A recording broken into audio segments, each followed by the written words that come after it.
Those involved in law and administration are strictly forbidden from conducting their work based on personal likes and dislikes. However, the situation differs somewhat for politicians, as they are elected by the public in democratic nations.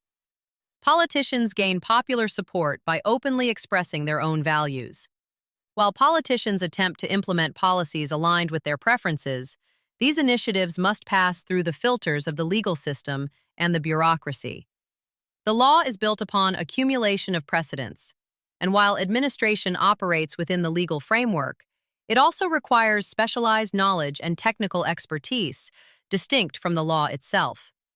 Elements that might broadly be termed legal custom, or the continuity of the bureaucracy. Yet, the 21st century saw the emergence of a politician who disregarded both the law and the bureaucracy. U.S. President Donald Trump. Admittedly, similar figures existed in the first half of the 20th century. In Germany, home to the Weimar Constitution, considered the world's most democratic, Hitler established a dictatorship without abolishing that constitution. Similarly, although the Soviet Union's constitution was hailed as highly democratic, Stalin paid it no heed. However, while both Hitler and Stalin dismantled the legal systems anchored by their constitutions, they did not destroy the bureaucracy. On the contrary, the bureaucracy was strengthened. Within government agencies and corporations, professionals engaged in vigorous debate.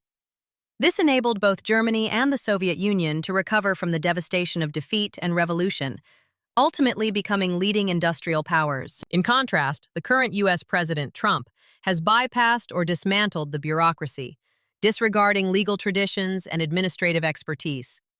He has surrounded himself with a group of amateurs in these fields. Trump appears to assume that because he operates based on these values domestically, the same logic applies abroad. Yet Iran has Islamic law and an organization known as the Revolutionary Guard. It is not the kind of dictatorship Trump favors. Let us shift the topic here. There is a nation that has fought against white-dominated states for an incredibly long time. Let us consider Afghanistan. While I have never read a book about Iran, there is an excellent book regarding Afghanistan. The Battlefield is Our Toy Box.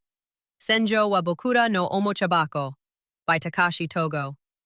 This book was written prior to the 9/11 attacks in the United States. It recounts how, facing British military incursions that began in 1847, the Afghans fought through the First, Second, and Third Anglo-Afghan Wars, ultimately driving the British out after a century-long struggle. They also faced a Soviet invasion in 1978, fighting until 1989 to expel those forces as well. Since the book was published in 1982, it serves as a record from the time of the conflict with the Soviet Union. In 2021, the Taliban succeeded in driving out the U.S. military. Vietnam's National Liberation Front, Afghanistan's Taliban, and Iran's Revolutionary Guard Corps. These military organizations are proud forces, determined to see a people's war through to the end.